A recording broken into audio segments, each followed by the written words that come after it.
I'm standing in a ballroom that costs more per night than I make in a month, watching my wife flirt with her boss like I'm invisible. The chandeliers above us probably cost more than my car, and the champagne in my hand tastes like liquid gold mixed with my own humiliation. "Simon, darling, you look positively miserable," Natalie purrs, gliding over in that black dress that used to make my heart skip. Now it just makes my wallet lighter. "Try to smile. You're representing me tonight." Before we dive deeper into this story, I have one small request. Please subscribe, drop a like, and tell me in the comments what city you're watching from. Representing her. Not us, her. "I'm practicing my funeral face," I reply, taking another sip of the overpriced bubbles. "Figured it might come in handy." She laughs that tinkling sound that once charmed me and now sounds like breaking glass. "You're so dramatic, Simon. It's just a company gala." "Just a gala?" "Right. Where she's been eye-fucking Elliot Harker for the past hour while I stand here like a potted plant in an ill-fitting rental tux." Elliot Harker. 44 years old, drives a vintage Mustang that he probably loves more than his wife, and has the kind of smile that makes you want to check your wallet afterward. He's Natalie's boss at Morrison & Associates, the PR firm where she's been working late an awful lot lately. "Simon!" Victor Martinez appears at my elbow, my one ally in this sea of fake smiles and designer suits. He works in accounting at my firm, has 3 kids, and understands that sometimes a man needs to drink his feelings. "How's the champagne?" "Expensive and disappointing," I mutter, "like everything else here." "Including your wife's conversation with Mr. Mustang over there?" I glance over at Natalie, who's now touching Elliot's arm while laughing at something he said. Her wedding ring catches the light, and I wonder when it started feeling like a prop instead of a promise. "She's networking," I say, the words tasting bitter. "Is that what we're calling it now?" Before I can answer, Rachel Morrison, Natalie's best friend and the biggest gossip this side of TMZ, stumbles over with a champagne flute that's clearly not her first. "Simon, there you are, hiding in the corner like a little mouse." She's swaying slightly, her voice carrying that particular volume that drunk people think is whispering. "You know, Natalie was just telling me how she pretends she's single at these events. Says it's so much more fun that way." The words hit me like ice water. Victor goes very still beside me. "Excuse me?" I say quietly. Rachel, oblivious to the bomb she's just dropped, continues with drunken enthusiasm. "Oh yes," she says, "marriage is like wearing a coat in summer. Sometimes you just need to take it off and let yourself breathe." Something cold and sharp settles in my chest. I look across the room at my wife of 12 years, who's now whispering something in Elliot's ear that makes him grin like a wolf. Without saying a word, I walk over to their little tete-a-tete. The conversation dies as I approach, both of them turning to me with expressions that don't quite hide their annoyance. "Having fun?" I ask pleasantly. "Of course, darling," Natalie says, but her smile is strained. "Elliot was just telling me about his new marketing strategy." "Fascinating," I say, and slowly, deliberately, I twist my wedding ring off my finger. The gold band catches the light as I hold it up. "You know what, Nat? Since you prefer being single at these events." I drop the ring into her champagne glass. It hits the bottom with a soft clink that somehow sounds louder than the orchestra. The silence stretches like a rubber band about to snap. Natalie stares at her glass, where my wedding ring sits among the bubbles like a golden accusation. Elliot's face has gone pale, and I can feel people at nearby tables starting to notice. "Simon," Natalie whispers, her voice tight with mortification. "What are you doing?" "Setting you free," I say calmly. "Isn't that what you wanted?" She looks around frantically, aware that we're starting to draw attention. Her perfectly applied makeup can't hide the flush of humiliation creeping up her neck. "We'll talk about this at home," she hisses. "Will we? Or will you be too busy networking?" I turn to leave, feeling lighter than I have in months, when I catch sight of something that stops me cold. Through the glass doors leading to the service corridor, I see Natalie and Elliot in what can only be described as a passionate embrace. But wait, that's impossible. They're both still standing right here, staring at me with shock and growing anger. No, I realize. I'm seeing the reflection in the mirrored wall behind them. They're not embracing now, but the body language, the way they're standing just a little too close, the familiar way his hand hovers near her lower back. It all tells a story I've been too blind to read.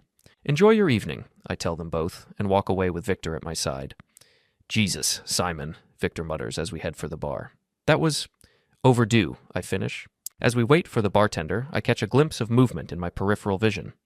The service corridor doors are swinging shut, but not before I see 2 familiar figures disappear into the shadows beyond. I pull out my phone and, on impulse, follow at a distance. The corridor is dimly lit and lined with catering equipment, but there's enough light to see what I need to see. Natalie has Elliot pressed against the wall, her hands in his hair, their mouths locked together like teenagers at prom. It's not the desperate passion of a new affair. It's comfortable, familiar, practiced. I raise my phone and take a picture. The soft click of the camera is lost in the sound of their breathing and whispered endearments. God, I hate these things, Natalie murmurs against his neck, having to pretend with Simon, acting like the dutiful wife. Just a little longer, Elliot replies, his hands roaming places that used to be exclusively mine. Once the Henderson account is locked up, we can make our move. I can't wait to see his face when he realizes how long this has been going on. I take another picture, then slip away before they notice me. My hands are shaking, but it's not from shock. It's from something much more dangerous. It's from the cold, calculating fury of a man who's just discovered he's been living in a lie. Back in the ballroom, I rejoin Victor at the bar and order a whiskey. A real one, not the watered-down corporate swill they've been serving. You okay? Victor asks, studying my face. Never better, I say, and surprisingly, I mean it. For the first time in months, I feel awake. Alert, like I've been sleepwalking through my own life and just opened my eyes. Simon. Natalie appears beside me, her face flushed and her lipstick slightly smeared. She's fishing my wedding ring out of her champagne glass with a cocktail napkin. Here. Put this back on and stop making a scene. I look at the ring, then at her, then at Elliot hovering nearby like a guilty teenager. Keep it, I say. Consider it a souvenir. Of what? I lean close enough to smell her perfume, the same perfume that's probably all over Elliot's shirt right now. Of the last time you made a fool of me. I finish my whiskey and set the glass down with a sharp click. Enjoy the rest of your evening, Mrs. Gray. All of it. As I walk away, I hear her calling my name, but I don't turn around. I have work to do. 3 days later, I'm sitting in my home office at 6 a.m, surrounded by bank statements, phone records, and a growing pile of evidence that my marriage has been a sham for longer than I care to calculate. The beauty of being a financial analyst is that you learn to spot patterns, inconsistencies, and lies buried in numbers. The curse is that once you start looking, you can't stop. Natalie thinks I'm having a breakdown. She's been tiptoeing around me since the gala, making coffee and speaking in soothing tones like I'm a rabid dog that might bite. If she only knew that I've never been more clear-headed in my life. Simon?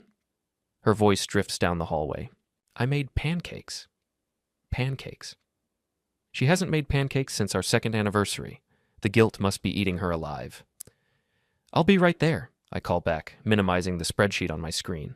It's a masterpiece of financial forensics. Every unexplained expense, every late-night client dinner, every mysterious ATM withdrawal mapped out in neat columns. The pattern is beautiful in its clarity. The affair started 8 months ago, right after the Morrison and Associates Christmas party.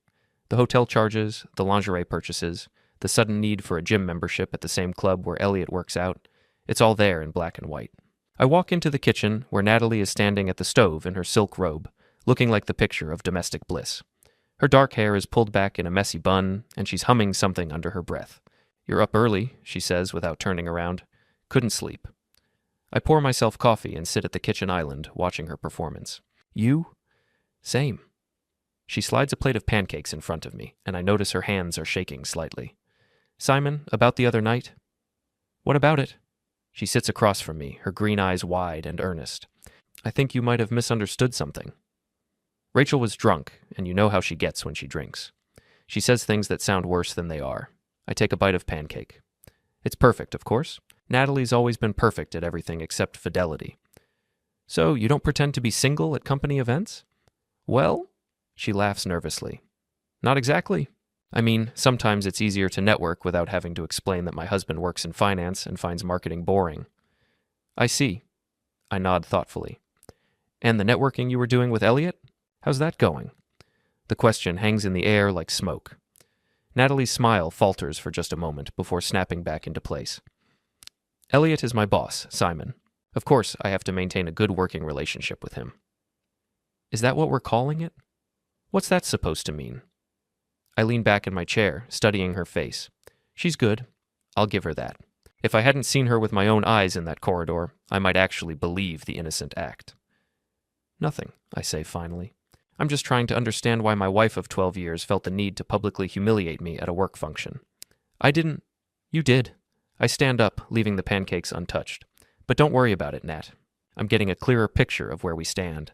I kiss the top of her head, breathing in that familiar scent of vanilla and lies. Have a good day at work. Tell Elliot I said hello.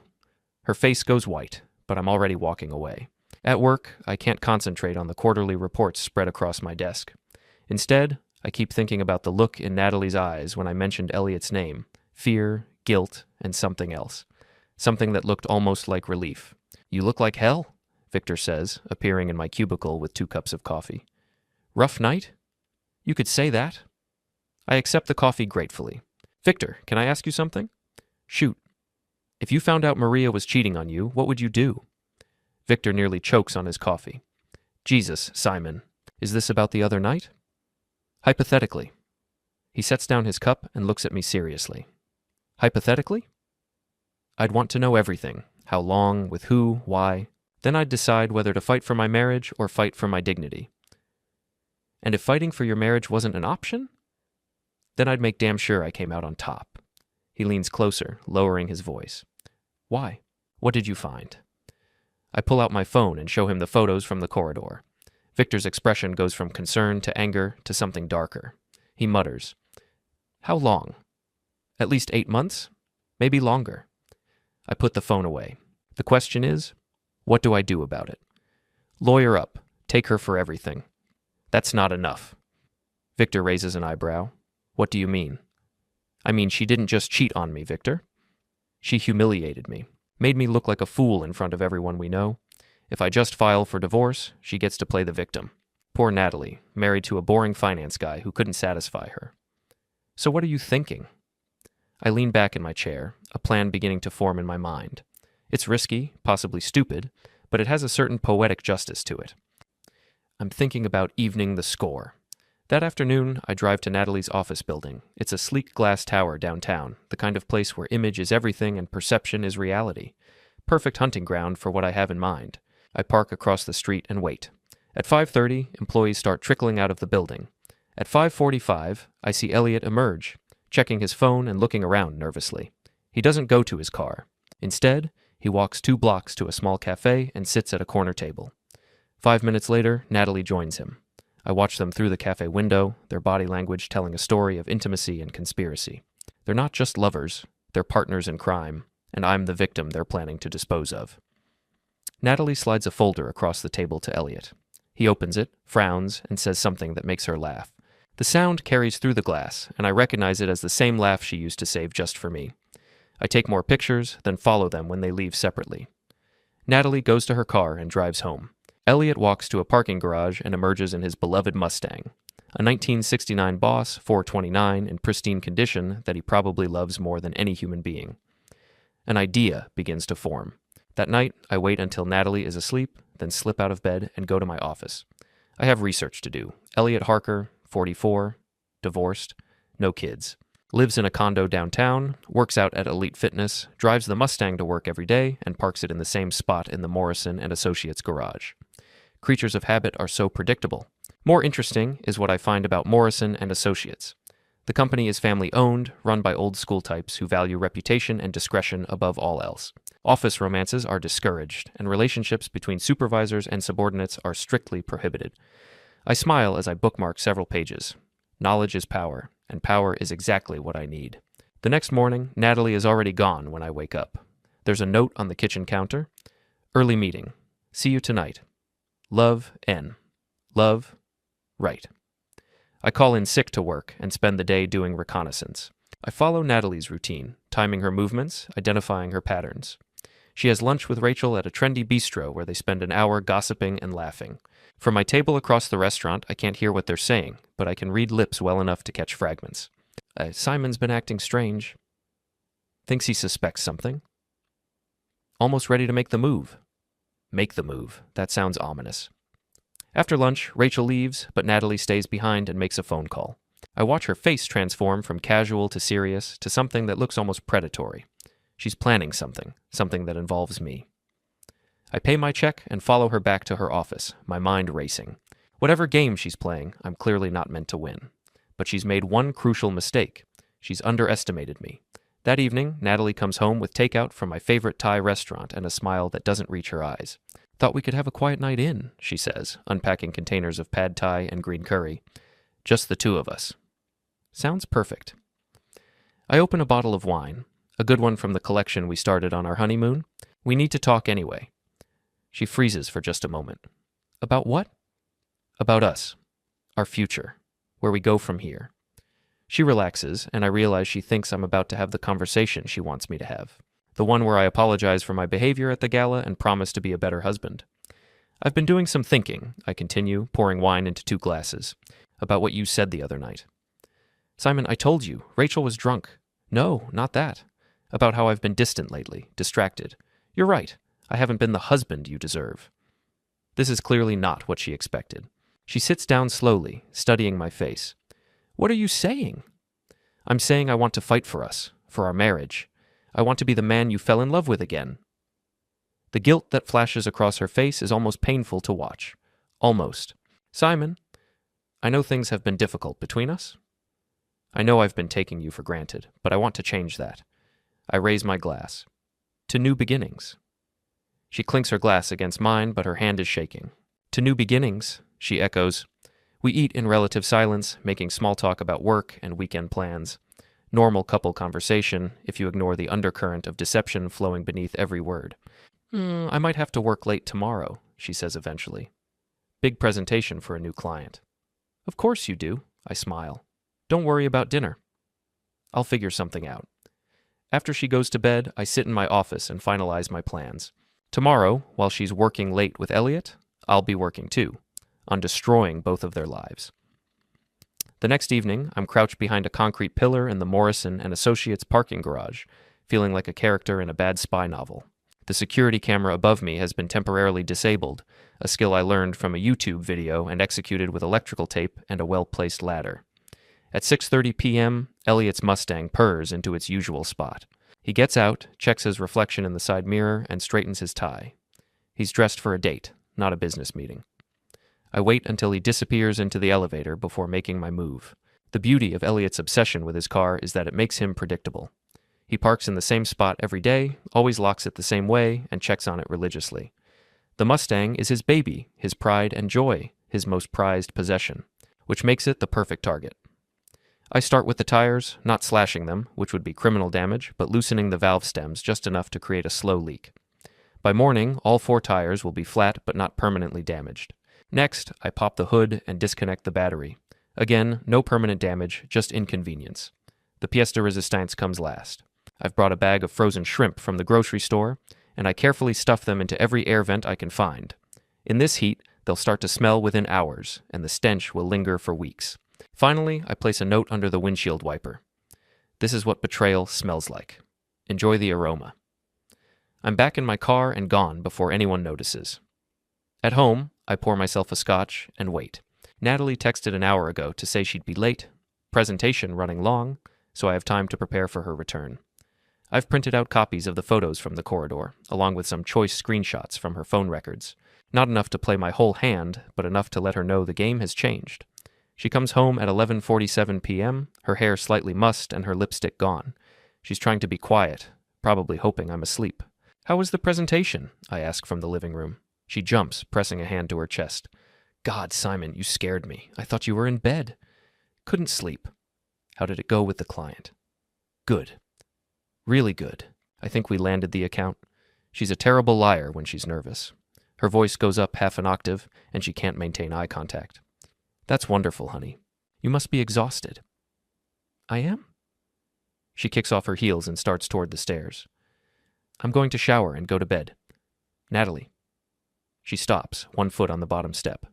Yes. Give my regards to Elliot tomorrow. I hope his car troubles aren't too serious. The color drains from her face. What car troubles? Oh, you'll find out. I turn back to my book, dismissing her. After a moment, I hear her footsteps on the stairs, moving faster than before. The next morning, my phone rings at 7:23 a.m. Victor's name appears on the screen. Turn on Channel 7, he says without preamble. Why? Just do it. I grab the remote and flip to the local news. A perky blonde reporter is standing outside the Morrison & Associates building. What employees are calling a prank gone wrong. The victim's car was vandalized in the company parking garage, and police are investigating. The camera pans to show Elliot standing next to his Mustang, which is surrounded by tow truck drivers and curious onlookers. Even from a distance, I can see his face is red with embarrassment and rage. The perpetrator left this note. The reporter continues, holding up a plastic evidence bag. Police say they're treating this as harassment rather than vandalism, since no permanent damage was done to the vehicle. I smile and change the channel. Jesus, Simon, Victor says. Please tell me that wasn't you? I have no idea what you're talking about. Right. Well, whoever did it, they've got balls. Harker's been calling everyone he knows, trying to figure out who's responsible. Any leads? None. But word is, his car smells like a seafood restaurant dumpster. They're going to have to strip the interior to get rid of the stench. After Victor hangs up, I sit back and enjoy my coffee. It's amazing how much better it tastes when you're winning. Natalie doesn't come down for breakfast. I can hear her on the phone upstairs, her voice low and urgent. She's probably talking to Elliot, trying to figure out if the car incident is connected to me. Let her wonder. At work, I can barely concentrate on my spreadsheets. Every few minutes, I check the local news website for updates on the parking garage prank. The story has gained traction on social media, with people speculating about who might have targeted the mystery car owner. By lunch, someone has posted a video on TikTok showing Elliot arguing with the tow truck driver while the smell of rotting fish wafts from his beloved Mustang. The video has 50,000 views and counting. I'm scrolling through the comments when my phone buzzes with a text from Natalie. We need to talk. Come home after work. I text back, can't wait. She's waiting for me in the living room when I get home, still in her work clothes, but looking like she hasn't slept. There are dark circles under her eyes, and her usually perfect hair is pulled back in a messy ponytail. Sit down, she says. This sounds serious.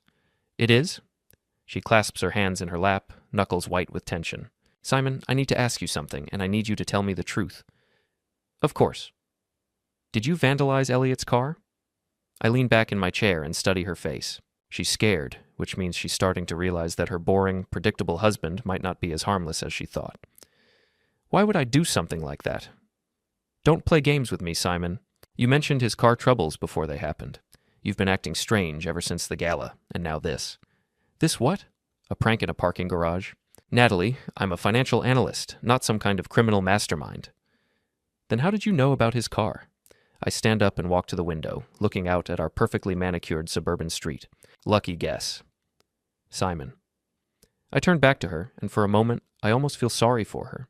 She looks genuinely frightened, like she's finally realizing that actions have consequences. Almost. You want the truth, Natalie? Here it is. I know about you and Elliot. I know about the hotel rooms, the fake client dinners, the whole sordid affair. I've known for days. She goes very still. What are you talking about? I'm talking about this. I pull out my phone and show her the photos from the corridor. And this. I show her the restaurant surveillance shots, and about 8 months' worth of financial records that tell a very interesting story.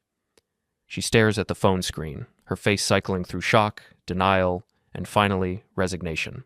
How long have you known? Long enough? I put the phone away. The question is, what are we going to do about it? Simon, I can explain. Can you? Can you explain why my wife of 12 years has been sneaking around with her boss? Can you explain the hotel charges on our credit card, the lingerie purchases, the gym membership at a club you never use? It's not what you think. It's exactly what I think. I sit back down, leaning forward with my elbows on my knees. You're having an affair, Natalie. You have been for months. The only question is whether you're going to keep lying about it. She's quiet for a long moment, and I can see the wheels turning in her head. She's trying to figure out her next move, calculating whether honesty or continued deception serves her better. Okay, she says finally. Yes, I've been seeing Elliot. The admission hangs in the air between us like a blade. Why? Because... She struggles for words, and for the first time in months, she looks genuinely vulnerable. Because I was lonely, Simon. Because you work all the time, and when you come home, you barely look at me. Because I felt invisible in my own marriage. So you decided to make me invisible in my own life. That's not what I meant to do. But it's what you did. I stand up again, pacing to the fireplace. You made me into a joke, Natalie. The clueless husband who doesn't know his wife is screwing around. How does that feel? Knowing that everyone at your office pities me? Nobody pities you, don't they? What about Rachel? What about your other friends? How many of them know about your little arrangement? Her silence is answer enough. All of them, I say. All of them know, and none of them thought I deserved the truth. Simon, please. We can work through this. We can go to counseling. We can... No. The word comes out harder than I intended. We can't work through this, Natalie. You didn't just cheat on me. You humiliated me. You turned our marriage into a lie and made me the punchline. So, what are you saying? I'm saying the game has changed. You want to play? Fine. But you're not going to like the rules. I head for the door, then stop and look back at her. Oh, and Natalie. You might want to call Elliot. I have a feeling he's going to need all the support he can get. I leave her sitting in the living room, looking small and lost in her expensive clothes. For a moment, I almost feel bad for her. But then I remember the sound of her laughter in that corridor, the casual way she talked about pretending to be single, the months of lies and deception. The moment passes. The law offices of Brennan, Walsh, and Associates occupy the 15th floor of a downtown high-rise, all mahogany and leather, and the kind of quiet confidence that comes with winning. I'm sitting across from Margaret Brennan herself, a woman in her 50s with steel gray hair and eyes that could cut glass. Mr. Gray, she says, reviewing the file I've prepared, this is quite thorough. Financial records, photographic evidence, documentation of extramarital activities. You've been busy. I'm a detail-oriented person. So I see. She closes the folder and leans back in her chair. What exactly are you hoping to accomplish? I want out of my marriage with my dignity and my assets intact. That's certainly possible, given what you've shown me. Illinois is a no-fault divorce state, but evidence of adultery can still impact property division and spousal support. With this documentation, we can probably secure a favorable settlement. Probably isn't good enough. She raises an eyebrow. Mr. Gray, I have to ask, are you looking for legal advice or are you looking for revenge? What's the difference? The difference is that I'm a lawyer, not a hitman. I can help you dissolve your marriage and protect your interests, but I can't help you destroy your wife's life. I'm not asking you to destroy anything. I'm asking you to make sure she doesn't destroy mine. Margaret studies me for a moment, then nods. Fair enough. I'll have my assistant draw up the papers. How do you want to serve them? At her office. During business hours. In front of as many people as possible. Mr. Gray? She made our private business public when she decided to conduct her affair at company events. Turnabout is fair play. Margaret sighs, but makes a note in the file. It's your divorce. 2 days later, I'm sitting in my car across the street from Morrison and Associates, watching the lunch crowd flow in and out of the building's ground floor cafe. At exactly 12:30, a process server in a cheap suit walks through the front doors. My phone buzzes with a text from Victor. Please tell me you're not about to do something stupid. I text back, define stupid. 5 minutes later, my phone rings. It's Natalie. Simon, what the hell is this? Divorce papers. I thought that was obvious. You had me served at work, in front of everyone. I'm sorry, was there a more convenient time for you? Maybe during one of your client dinners with Elliot? You bastard. You absolute bastard. I love you too, sweetheart. You'll want to read those papers carefully. Pay special attention to the asset division section. I hang up and drive home, feeling lighter than I have in years. That evening, Natalie storms through the front door like a Category 5 hurricane. She's still in her work clothes, but her hair is disheveled and her makeup is smeared from crying. 60%? She shouts, waving the divorce papers. You want 60% of everything? I want what I'm entitled to. Based on what? Based on the fact that you've been using our joint accounts to finance your affair, hotel rooms, dinners, gifts, all paid for with marital assets. I'm simply recouping my losses. That's insane. Is it? Let's see what the judge thinks. She throws the papers on the coffee table and slumps into a chair. Simon, please. We don't have to do this. We can work it out between ourselves. Work what out? You've been cheating on me for months, lying to my face, making me look like a fool. What exactly is there to work out? I made a mistake. You made a choice. Multiple choices. Every day for 8 months, you chose to betray our marriage. I never meant for it to go this far. How far did you mean for it to go? She doesn't answer, which is answer enough. Here's what's going to happen. I continue. You're going to sign those papers, we're going to divide our assets according to the terms I've outlined, and we're going to end this marriage with whatever dignity we have left. And if I don't, I lean forward, meeting her eyes. Then I release everything I have to the press. Photos, financial records, hotel receipts, phone logs. I turn your affair into front-page news. You wouldn't. Try me. She stares at me for a long moment, and I can see her calculating the odds, weighing her options. "You've changed," she says finally. "No, Natalie. I've just stopped pretending to be someone I'm not." The next week passes in a blur of lawyers, paperwork, and tense phone calls.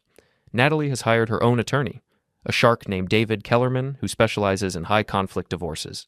He's good, but he's working with a bad hand. Meanwhile, I've been busy with other projects. It starts with a simple phone call to Morrison and Associates' Human Resources Department. I don't identify myself, just express concern about inappropriate workplace relationships and suggest they might want to review their employee handbook. 2 days later, Elliot is called into a meeting with HR and the company's senior partners. Word spreads quickly through the office.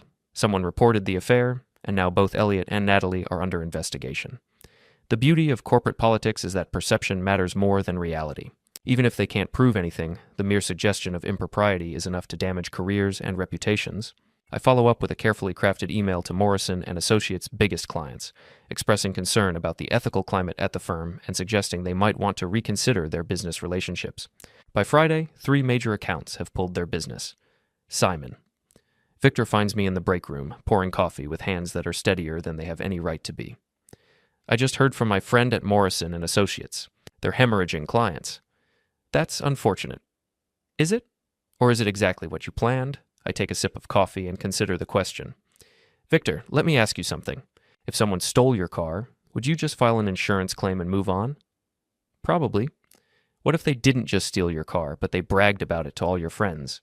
Made jokes about how easy it was, how stupid you were for leaving it unlocked?" "That's different." "Is it?"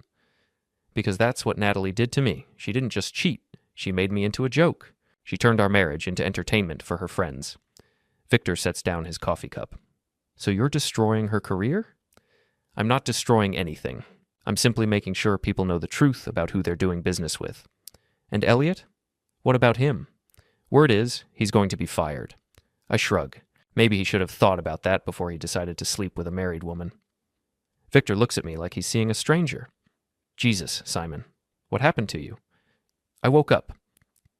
That afternoon, I get a call from Margaret Brennan. "Mr. Gray, we have a problem. Your wife's attorney is claiming harassment. They're saying you've been targeting her workplace, interfering with her employment." "That's a serious accusation." "Is it true?" "I haven't harassed anyone. I've simply exercised my right to free speech." "Mr. Gray." "Margaret, my wife conducted an affair using marital assets, in full view of her colleagues, with no regard for my reputation or dignity. If the consequences of her actions are affecting her career, that's not harassment. That's justice." There's a pause. "They're threatening to go to the police." "Let them. I haven't broken any laws." "Mr. Gray, I have to advise you to stop whatever it is you're doing. If this escalates, it's already escalated. Natalie escalated it the moment she decided to make our marriage a public joke." I hang up and lean back in my chair, thinking. They're getting desperate, which means my strategy is working. But desperation makes people dangerous, and I need to be careful. My phone buzzes with a text from an unknown number. "Back off, or you'll regret it." I screenshot the message and forward it to Margaret with a note. "Evidence of harassment from the other side. 2 can play the legal game." That evening, I'm working in my home office when I hear a car pull into the driveway. Through the window, I see Elliot getting out of a rental car. His Mustang is apparently still in the shop, trying to get rid of the lingering aroma of rotting seafood. He looks like hell. His usually perfect hair is disheveled, his clothes are wrinkled, and he's lost weight. The stress is clearly getting to him. He rings the doorbell, and I take my time answering. "Elliot." "What a pleasant surprise. We need to talk." "Do we? Let me in, Simon." "I don't think that's a good idea. You're obviously upset, and I'd hate for there to be any misunderstandings." "I'm not going to hurt you." "I never said you were. But you did threaten me via text message, so forgive me if I'm cautious." His face flushes red. "I never sent you any texts." "Really? Then who sent this?" I show him the screenshot. He stares at the phone, confusion replacing anger. "I don't know, but it wasn't me." "Interesting. If Elliot didn't send the threat, who did? What do you want, Elliot?" "I want you to stop. Whatever you're doing to destroy Natalie's career, to destroy mine, just stop. I'm not doing anything except protecting my interests in a divorce." "Bullshit. You're systematically destroying everything we've worked for." "We?" "There is no we, Elliot. There's you, there's my wife, and there's the affair you've been conducting behind my back. Look, I know you're angry. Angry? I laugh, and the sound is harsher than I intended. Elliot, anger is what you feel when someone cuts you off in traffic. What I feel is something much more refined. What do you want? Money? I'll pay you. Just leave us alone. You'll pay me? The audacity is breathtaking. You sleep with my wife, destroy my marriage, turn me into a laughingstock, and now you want to pay me off? Name your price. There isn't enough money in the world, Elliot. But I'll tell you what. I'll make you a deal. He leans forward, desperate. What kind of deal? Resign from Morrison and Associates. Publicly admit to the affair. Issue a formal apology to me and to your company. Do that, and I'll consider calling off the dogs. I can't do that. It would ruin me. You should have thought about that before you decided to ruin me. Simon, please, be reasonable. I am being reasonable. I'm giving you a choice. Take responsibility for your actions or face the consequences. He stares at me for a long moment, then shakes his head. You're insane. No, Elliot. I'm just done being the nice guy. He turns and walks back to his rental car, and I watch him drive away. As his taillights disappear down the street, I feel a familiar satisfaction. The game is far from over, but I'm definitely winning. My phone buzzes with another text from the unknown number. Last warning. I smile and delete the message. Whoever is sending these threats clearly doesn't know who they're dealing with. They're about to find out. The elite fitness gym at 7 a.m. is a temple to vanity and ambition, filled with the kind of people who think a good workout can solve any problem. I've been a member for exactly 3 days, long enough to learn the routines of the other early morning regulars, including Natalie. She's on the elliptical machine, earbuds in, ponytail swinging, looking like the picture of health and vitality. What the casual observer can't see is the stress eating away at her from the inside, the dark circles under her eyes that concealer can't quite hide, the way her hands shake slightly when she thinks no one is looking. I'm on the treadmill across the room, wearing a baseball cap and sunglasses, invisible among the crowd of before-work warriors. It's amazing how anonymous you can be in a room full of people staring at themselves in mirrors. My phone buzzes with a text from Victor. Are you seriously stalking your wife at the gym? I text back, research. This is getting weird, man. Weird is relative. At 7:30, Natalie finishes her workout and heads to the locker room. I give her a 5-minute head start, then make my move. The women's locker room is off limits, obviously, but the hallway outside is fair game. I position myself near the water fountain, checking my phone and looking like any other gym member, killing time. Can't keep this up much longer. I hear Natalie's voice through the locker room door. You have to, comes Rachel's reply. Simon's losing his mind, but he'll calm down eventually. Men always do. You don't understand. He's not the same person I married. It's like he's become someone else entirely. Good. Maybe now he'll actually fight for you instead of just accepting everything. Rachel, he's destroying my career, my life. Elliot might get fired because of this? So? Elliot's a big boy. He knew the risks when he started sleeping with a married woman. There's a pause, then Natalie's voice, smaller now. I think I made a mistake. Which mistake? Cheating on your husband or getting caught? Both. I smile and walk away. Sometimes the best intelligence comes from simply listening. That afternoon, I'm in my office when Margaret Brennan calls. Mr. Gray, I have some interesting news. Your wife's attorney has made a settlement offer. I'm listening. They're willing to accept a 50-50 split of assets, no spousal support, and a confidentiality agreement. What kind of confidentiality agreement? The usual. No public discussion of the divorce, no disclosure of private information, no harassment of either party. In other words, they want to buy my silence. That's one way to put it. I lean back in my chair, thinking. A 50-50 split is more than fair, and no spousal support saves me thousands. But the confidentiality agreement is the real prize. It means they're afraid of what I might reveal. Counteroffer, I say. 60-40 split in my favor, no spousal support, and I keep the house. In exchange, I agree to the confidentiality clause. That's aggressive. So is conducting an affair with marital assets. I'll present the offer. After Margaret hangs up, I sit back and consider my options. The smart play would be to take the settlement and move on with my life. Cut my losses, start over, find someone who actually deserves my loyalty. But smart and satisfying aren't always the same thing. My phone rings. Unknown number. Hello? You think you're so clever? The voice is female, distorted, obviously using some kind of voice changer app. You think you're winning. Who is this? Someone who knows what you're really doing. Someone who's going to stop you. Good luck with that. You have no idea what you're up against, Simon. No idea what you've started. Enlighten me? Back off, or face the consequences. The line goes dead. I stare at the phone, my mind racing. The voice was disguised, but there was something familiar about the cadence, the word choice. I've heard that speech pattern before. That evening, I'm cooking dinner, something I've rediscovered since Natalie moved out, when the doorbell rings. Through the peephole, I see Rachel standing on my front porch, looking nervous and angry in equal measure. I open the door but leave the chain lock engaged. Rachel, what a surprise. We need to talk. Do we? Simon, this has gone far enough. You're destroying people's lives. I'm protecting my own life. There's a difference.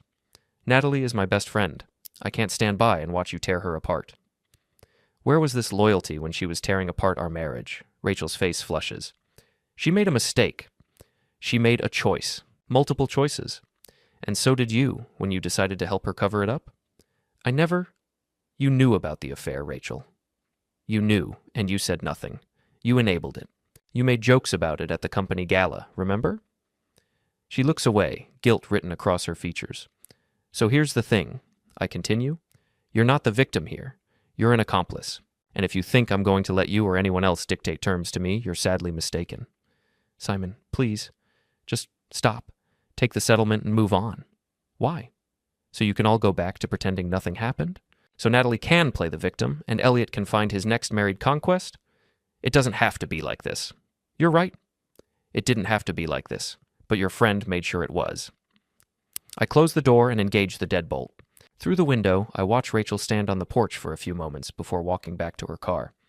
As she drives away, I notice something interesting. She's not heading back toward her own neighborhood. She's heading toward downtown, toward Elliot's condo. I grab my keys and follow. 20 minutes later, I'm parked across the street from Elliot's building, watching Rachel's car in the visitor parking. Through the lobby's glass doors, I can see her talking to the doorman. This is interesting.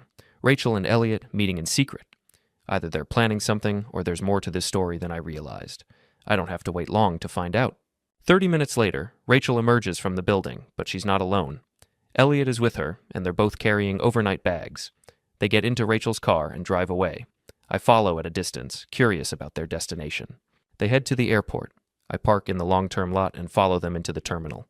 They're at the United counter, checking in for what looks like a last-minute flight. I can't get close enough to hear their conversation, but their body language tells the story.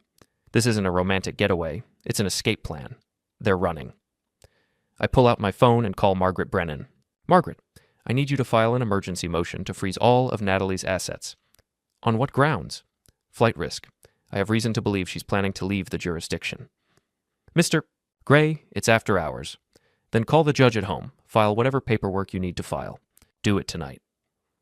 What's going on? I watch Rachel and Elliot disappear through security, their overnight bags suggesting this is more than a weekend trip. I think my wife and her lover are about to make a run for it. 2 hours later, I'm back home when my phone rings. It's Natalie. Simon, what did you do? I protected my interests. Where are you, Natalie? That's none of your business. Actually, it is. We're in the middle of divorce proceedings, and you just tried to flee the state with your boyfriend. We didn't flee anywhere. Really? Then why are Rachel and Elliot currently on a plane to Miami? Silence. You had me followed. I didn't have to. You people aren't nearly as clever as you think you are. And Simon, listen to me. This isn't what it looks like. What does it look like, Natalie? Because from where I'm sitting, it looks like you and your friends tried to skip town rather than face the consequences of your actions. We needed to get away. To think. To figure out what to do next. What to do next? Here's a thought. Try telling the truth for once. I have been telling the truth. Have you? Because I'm starting to think there's a lot more to this story than a simple affair. Another pause, longer this time. What do you mean? I mean, I think you and your friends have been playing a much bigger game than I realized, and I think I'm about to find out what it is. Simon, you're paranoid. Am I? Then come home, Natalie. Come home and let's finish this like adults. I can't. Why not? Because... Her voice breaks, and for a moment, she sounds like the woman I married. Because I'm scared of what you've become. I've become someone who fights back. If that scares you, maybe you should have thought about that before you started this war. I hang up and pour myself a drink. Outside, the suburban night is quiet and peaceful, but I can feel the storm building. Tomorrow, everything changes. Tomorrow, I stop playing defense and go on the attack. The thunderstorm hits Chicago at 9 p.m. on a Tuesday night, turning the sky black and the streets into rivers. I'm sitting in my living room, watching the lightning illuminate my neighborhood in stark, dramatic flashes, when I hear the first sound that doesn't belong, the soft click of the back door lock disengaging. I've been expecting this. Ever since Natalie and her friends fled to Miami 3 days ago, I've been waiting for them to make their move. The frozen assets, the emergency court orders, the very public spectacle of their attempted escape. It's all been building to this moment. I reach for the tablet on my coffee table and activate the home security system I installed last week. 12 cameras, motion sensors, and a direct feed to a live stream that's about to become very popular in my neighborhood. The back door opens, and I hear whispered voices in the kitchen. Sure he's not here? His car's in the garage, but the lights are off upstairs. Just get what we came for and let's go. I recognize the voices. Natalie, Elliot, and Rachel. The unholy trinity, back from their Miami vacation and apparently ready for some breaking and entering. I stay perfectly still, letting them move through the house. They're looking for something specific, probably the financial records and photographs I've been using as leverage. What they don't know is that everything important is stored in a safety deposit box downtown. What they're about to find is something much more interesting. Simon, Natalie's voice carries down the hallway. Simon, are you here? I don't answer. Let them think they have the advantage. I hear footsteps on the stairs, moving toward my office. This is where it gets fun. 3 months ago, when I first discovered the affair, I installed a few special features in my home office. Nothing illegal, nothing dangerous, just some creative security measures for someone who works with sensitive financial data. The first measure is simple, a pressure-sensitive floor mat under the desk chair that triggers a silent alarm. The second is more sophisticated, a voice-activated recording system that captures everything said in the room. The third is my masterpiece, a wireless speaker system that can broadcast audio throughout the house and, with the flip of a switch, to every smartphone in a 3-block radius via a hijacked Bluetooth network. Found it! Elliot's voice echoes from upstairs. The computer's still on. What about the files? Rachel asks. Looking for them now. I smile and reach for my phone. Time for the main event. I open the security app and start the live stream, then send a mass text to every contact in my phone. Live break-in happening at my house, watch the show, link. Within seconds, my phone is buzzing with responses. Victor, my neighbors, even some coworkers. Everyone wants to see what's happening. There's nothing here, Natalie says, frustration clear in her voice. The files are gone. Check the bedroom, Elliot suggests. Maybe he moved them. This is my cue. I stand up, straightening my clothes, and walk calmly toward the stairs. Looking for something? I call out. The silence from upstairs is deafening. Simon? Natalie's voice is small, frightened. In the flesh. Please don't let me interrupt. I'm fascinated to see what you're planning to steal from your own house. I reach the top of the stairs and find all 3 of them frozen in my office doorway like deer in headlights. Natalie is clutching a stack of papers, Elliot has my laptop under his arm, and Rachel is holding what looks like a crowbar. Breaking and entering, I say conversationally. Theft, conspiracy. That's quite a rap sheet you're building. This is my house too, Natalie says, but her voice lacks conviction. Actually, it's not. Remember the divorce papers? I get the house. You get to find somewhere else to live. Simon, please, Rachel steps forward. We just need those files, the ones you've been using to blackmail us. Blackmail? That's a serious accusation.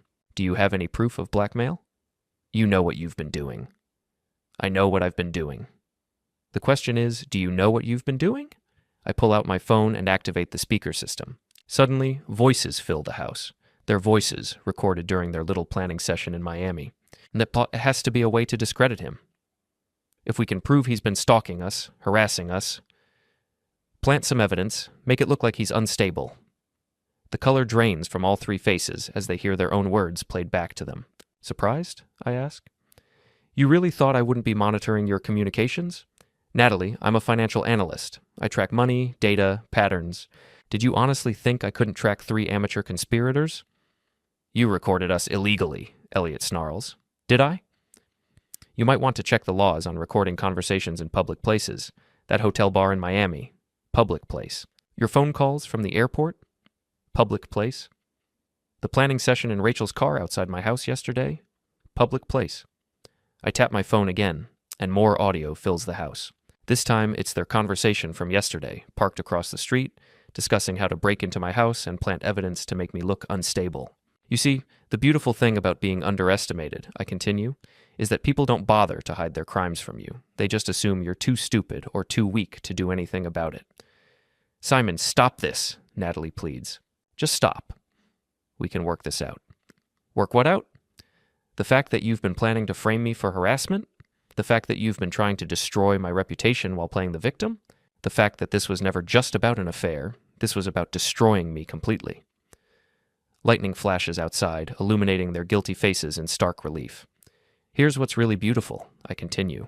Right now, this entire conversation is being live-streamed to about 200 people in our neighborhood. Your friends, your coworkers, your families.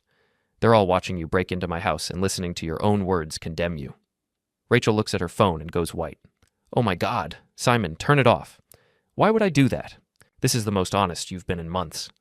Please, Natalie whispers. Our careers, our reputations. Should have thought about that before you decided to destroy mine. Elliot steps forward, his face twisted with rage. You planned this whole thing. I planned to defend myself. You planned to commit crimes. There's a difference. He lunges at me, but I'm ready. I sidestep his clumsy attack, and he crashes into the wall, knocking over a picture frame. Assault, I say calmly. On live stream, in front of 200 witnesses. Elliot, you're really not very good at this. My phone buzzes with notifications. The viewer count is climbing. Apparently word is spreading beyond my contact list. You want to know the truth? I ask, addressing the camera on my phone. The real truth about what's been happening here. I pull out a thick folder and open it, revealing months of documentation. My wife didn't just have an affair. She and her friends turned it into a game. They made bets on how long it would take me to find out, how I would react, whether I would fight back or just roll over and take it. I hold up printed screenshots of text messages, social media posts, emails. They called it the Simon Project. See how far they could push the boring husband before he snapped. Document his reactions, turn his pain into entertainment. Natalie's face crumples. Simon, no, don't. They documented everything. My reactions at the company gala, my behavior after I found out. They were planning to use it all against me in the divorce, to paint me as an unstable stalker who couldn't handle his wife's success. I show more documents to the camera. But here's the thing about documentation. It works both ways. While they were documenting me, I was documenting them. And what I found was a conspiracy to defraud me in our divorce, to destroy my reputation, and to profit from my humiliation. The room is silent, except for the sound of rain against the windows and the soft pinging of my phone as more viewers join. The stream. So here's what's going to happen, I continue. You're going to leave my house. You're going to return everything you tried to steal. And you're going to face the consequences of your actions. What consequences? Rachel asks, her voice barely a whisper. Well, let's see. Breaking and entering, theft, conspiracy to commit fraud, harassment, assault. That's just the criminal charges. Then there's the civil suits, the professional consequences, the social fallout. I gesture to my phone. Did I mention this stream has over 1,000 viewers now? Apparently it's gone viral. Elliot looks at his phone and makes a sound like a wounded animal. My career is over. Should have thought about that before you decided to sleep with a married woman and then conspire to destroy her husband. Simon, please, Natalie begs. I'll do anything. Just turn off the stream. Anything? Yes. Then tell the truth. All of it, on camera, for everyone to hear. She looks around the room, at Elliot and Rachel, at the camera, at the wreckage of her carefully constructed lies. She starts, then stops. Tell them about the Simon Project, Natalie. Tell them how you turned our marriage into a game for your own amusement. I can't. Then you've made your choice. I turn to address the camera directly. Ladies and gentlemen, you've seen and heard everything you need to know. These 3 people broke into my house tonight to steal evidence of their own crimes and plant false evidence to frame me. They've been recorded planning these crimes, caught in the act of committing them, and now they're facing the consequences. My phone shows over 3,000 viewers now. The chat is exploding with comments, most of them supporting me. The police are on their way, I continue. The evidence has been preserved. Justice will be served. As if on cue, I hear sirens in the distance. That's your ride, I tell them. Natalie starts crying. Rachel looks like she's going to be sick. Elliot is staring at his phone, watching his life implode in real time. Simon, Natalie says through her tears, I loved you. I really did. No, I reply. You loved the idea of me. The safe, boring husband who would never fight back, never cause trouble, never demand better. You loved having someone to come home to after your adventures with Elliot. The sirens are getting closer. But you never loved me, because if you had, you never would have turned our marriage into a game. The police arrive just as the storm reaches its peak. Lightning illuminates the street as officers surround the house, and I watch through the window as my neighbors emerge from their homes to witness the final act of this drama. I end the live stream and put my phone away. The show is over. 2 hours later, after statements and arrests and paperwork, I'm alone in my house. The storm has passed, leaving the air clean and fresh. My phone has been buzzing nonstop with messages of support, interview requests, and legal offers. The video has been shared thousands of times across social media. #Simon Project is trending on Twitter. News outlets are picking up the story. By morning, everyone will know the truth. I pour myself a drink and sit on my back porch, looking out at the quiet suburban street where I've lived for 8 years. Tomorrow, I'll start the process of rebuilding my life. New job, new city, new everything. But tonight, I'm content to sit in the silence and savor the taste of victory. My phone buzzes with one final message from Victor. Remind me never to piss you off. I smile and type back, lesson learned. The story ends here, in this moment of perfect quiet after the storm. No epilogue needed, no loose ends to tie up. Justice has been served, the truth has been revealed, and the game is finally over. I won.